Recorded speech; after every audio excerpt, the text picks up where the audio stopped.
Selamat malam pemirsa. Bagai potongan teka-teki kasus kematian Vina dan Eki tidak kunjung menemui titik terang. Berbagai argumentasi disuarakan para pembela untuk melindungi masing-masing kliennya. Didukung puluhan pengacara, Peggy Setiawan melawan melalui pra-peradilan. Dan demi kebenaran, Saka Tatal pun juga siap mengajukan peninjauan kembali atau PK. Bersama saya Aryo Ardi, inilah interupsi adu argumen para pembela di kasus kematian Vina dan Eki. Dan sudah hadir para tamu kami di interupsi malam hari ini di studio kami di Kebon Sirih, Jakarta Pusat. Saya perkenalkan terlebih dahulu di sebelah kanan saya ada Bang Rasman Arif Nasution, praktisi hukum. Selamat malam. Selamat malam. Assalamualaikum warahmatullahi wabarakatuh. Waalaikumsalam warahmatullahi wabarakatuh. Dan di samping Bang Rasman ada Pak Nikolai Aprilindo, pengacara dari keluarga 5 terpidana dan saksi kasus Vina. Selamat malam. Selamat malam. Salam Justisia. Salam Justisia. Dan di sebelah kiri saya sudah ada Bang Farhad Abbas, pengacara dari Saka Tatal. Selamat malam. Selamat malam. Bang Farhad. Dan Mayor TNI Purnawirawan Marwan Iswandi, pengacara dari Peggy Setiawan. Selamat malam Pak Marwan. Malam. Dan pemirsa, lembar kasus pembunuhan Vina dan Eki kini menyentuh pada pra-peradilan. Dan yang mengajukan adalah tersangka Peggy Setiawan. Dan di sisi lain mantan terpidana Saka Tatal juga akan mengajukan peninjauan kembali, sedangkan 5 terpidana lainnya meminta bantuan hukum dari Peradi.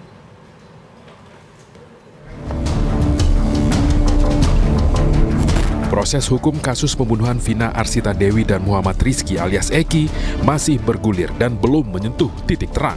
Peggy melalui tim pengacara telah mengajukan pra-peradilan di tengah masa penahanan Peggy yang diperpanjang menjadi 40 hari.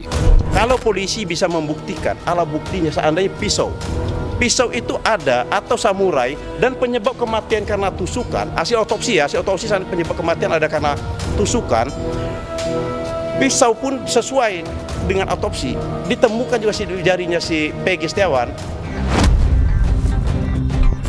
Sementara itu, tim pengacara keluarga Vina berujar, almarhumah Vina dan keluarga tidak akan mendapat keadilan hukum meski Peggy dinyatakan bersalah.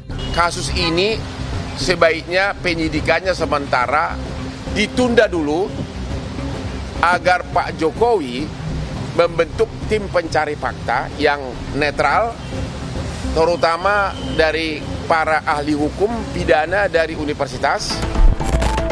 Cerita baru datang dari mantan terpidana pembunuhan Vina, Saka Tatal. Tim pengacara Saka mengajukan peninjauan kembali guna pembuktian bahwa Saka bukanlah pelaku.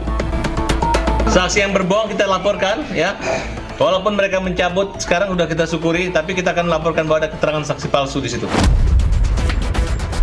Keluarga 5 terpidana yang divonis seumur hidup meminta bantuan hukum pada Peradi demi mencari keadilan. Yang menangkap ini adalah ayah korban, polisi. Sebenarnya dia tidak boleh ikut di sini, konflik of interest nih. Seharusnya menangani dalam kondisi yang lain. Proses hukum kasus pembunuhan Vina dan Eki turut mendapat perhatian mantan Menko Polhukam Mahfud MD. Mahfud menilai ada ketidakprofesionalan dari pengusutan kasus Vina. Itu kan resmi diumumkan buron 3 orang, namanya ABCD. Nah, ini baru muncul kasus ini, sehingga saya berpikir ini bukan sekedar unprofesional, tetapi menurut saya memang ada permainan. Ada permainan untuk melindungi seseorang atau mendapat bayaran dari seseorang untuk mengaburkan kasus. Itu sudah sebenarnya sebuah permainan yang jahat. Kini, mampukah saksi, bukti dan argumentasi para pembela membuktikan gamblang terang benderang kasus pembunuhan Vina dan Eki?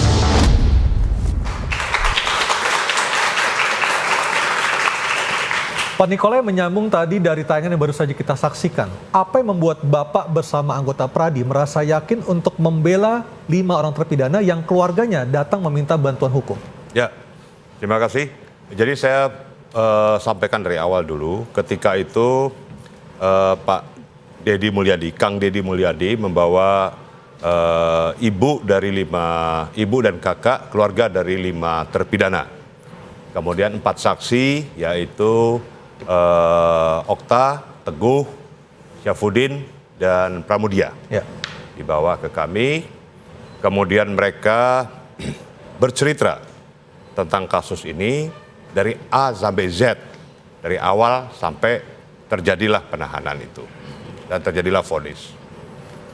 Dan mereka juga memberikan data-data pada kami, kemudian kami pelajari data-data itu dari putusan pengadilan maupun dakwaan, kami pelajari semua. Data apa yang membuat Bapak yakin bahwasanya ketiga atau kelima orang tersebut tidak bersalah atau tidak terlibat dalam kematian Vina dan Eki, Pak Nikolai? Pertama dari putusan pengadilan dan dakwaan jaksa. Kemudian dari visum et repertum yang kami pelajari. Artinya Bapak melihat adanya ketidaksesuaian antara visum dan kedakwaan yang dilontarkan atau diputuskan oleh hakim ketika 2016 itu? Ya, betul. Jadi ada kejanggalan dan tidak... Spesifiknya apa Pak kejanggalan yang Bapak temukan ketika itu? Kejanggalan mengenai pelaku. Karena menurut 4 orang saksi yang bersaksi di depan kami di Pradi Tower, mereka katakan bahwa pada saat kejadian itu 5 orang, termasuk yang sudah bebas, Sakatata dan sebagainya, mereka itu ada di satu tempat. Pertama mereka berkumpul di warung Bu Ning. Kemudian karena sudah malam hari, Bu Ning merasa terganggu, mereka disuruh berpindah, pergi, dan mereka pindah ke rumah Pak RT? Bukan, ke tempat Hadi dulu. Dari tempat Hadi, kemudian mereka pergi ke rumah Pak RT. Apakah mereka... Dari situ, sebentar, di situ ada juga anak Pak RT namanya Kavi. Yang membukakan pintu rumah itu adalah Kavi. Nah, disitulah mereka berkumpul bersama dan mereka tidur sampai pagi. Itu cerita mereka ya. Kemudian Pak RT tahu bahwa anak-anak itu berada di rumah itu. Tetapi di dalam pengakuan Pak RT dan anaknya si Kavi bahwa anak-anak itu tidak berada di rumah itu.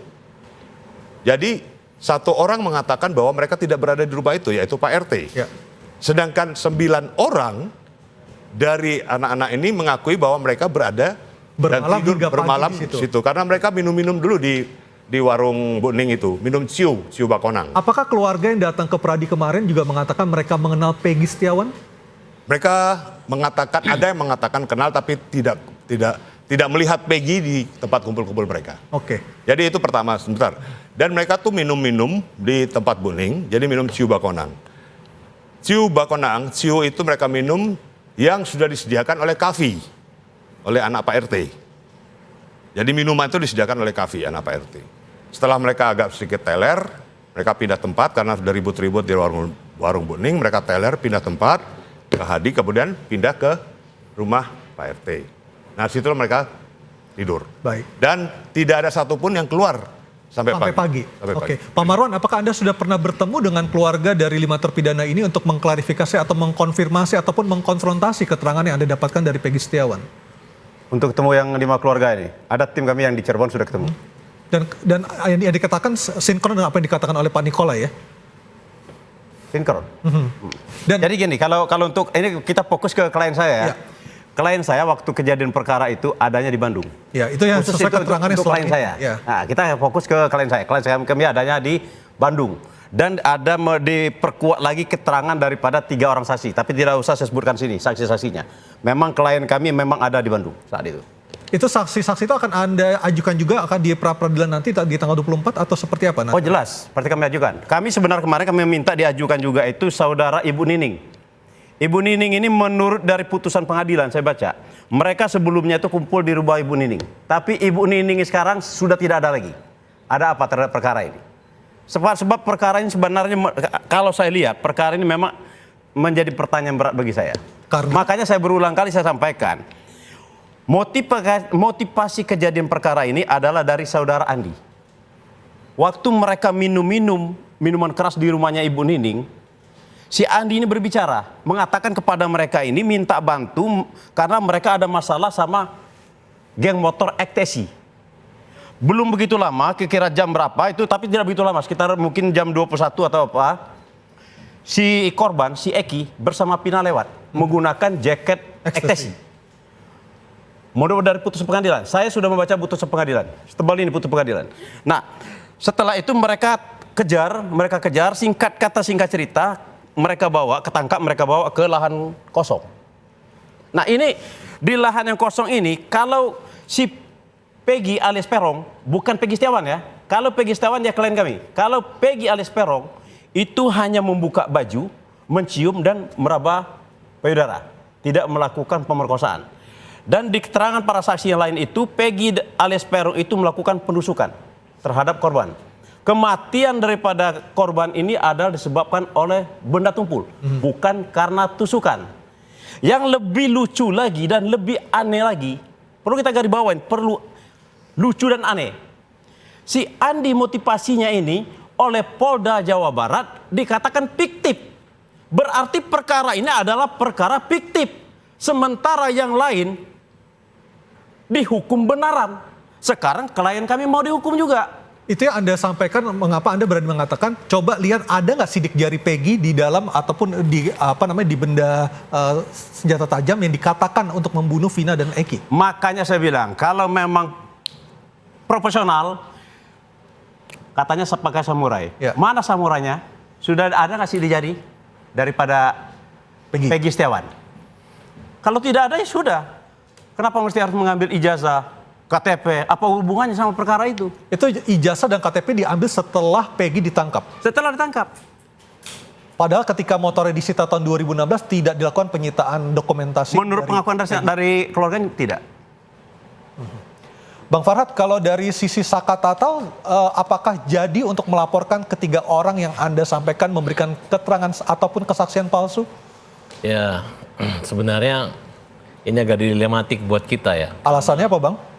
Ibu Titin ini pengacara lama, itu adalah pengacara dari Sudirman. Dan katanya diajak bergabung juga, jadi bertolak belakang katanya. Nah, tapi kemungkinan besar yang kita laporkan itu adalah Liga Akbar, Aib, dan Dede. Kenapa 3 nama itu, Bang Farhad? Ya karena kesaksian di bawah sumpah itu yang sudah sampai pengadilan menjadi pertimbangan hakim dicabut. Nah, kemudian setelah dicabut, ya kita anggap itu merubah kronologis kejadian tersebut.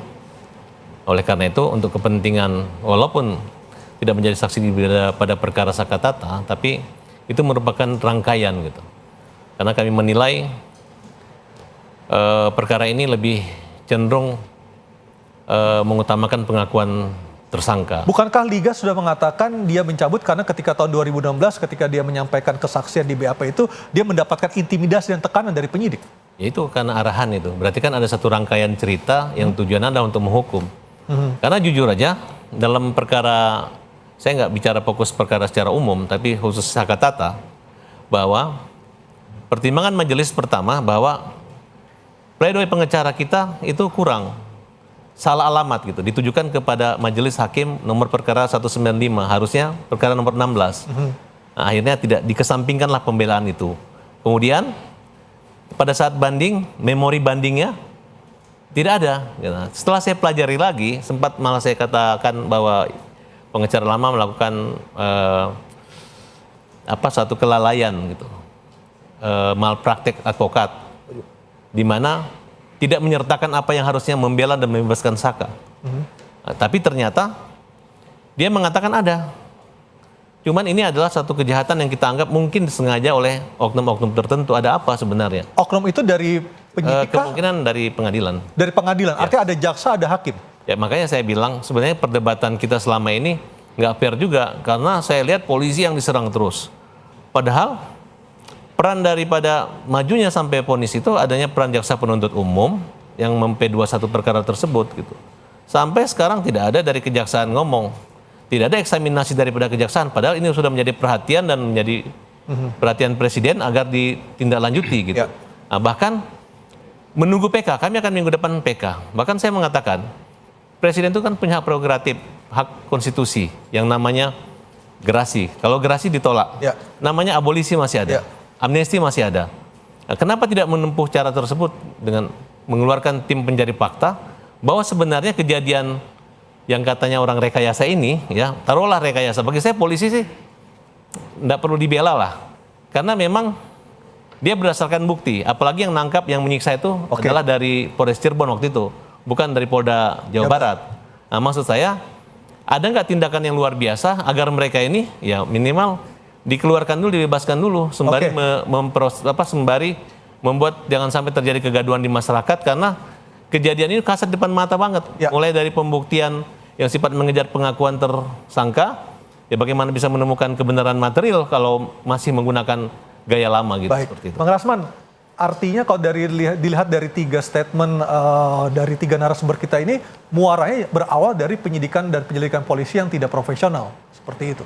Baik, terima kasih hormat saya kepada Bang Nikolas, Bung Krisnamurti, Bung Marwan, dan Saudara Farhad. Saya ini di posisi sebagai praktisi hukum, betul ya? Nah sekarang saya ingin jelaskan dikit aja. Saudara Farhad ini adalah orang yang termasuk menuduh saya menggunakan ijazah palsu. Dan itu hari ini sudah SP3. Dan bahkan Samsul Taniago sekarang sedang ditahan di Polrestabes Medan. Dan juga Saudara Luis juga sudah ditahan Bang di Farhad, Polda. Sebentar. Kita fokus pada kasus Vina, Saya bukan paham. kasus ijazah palsu.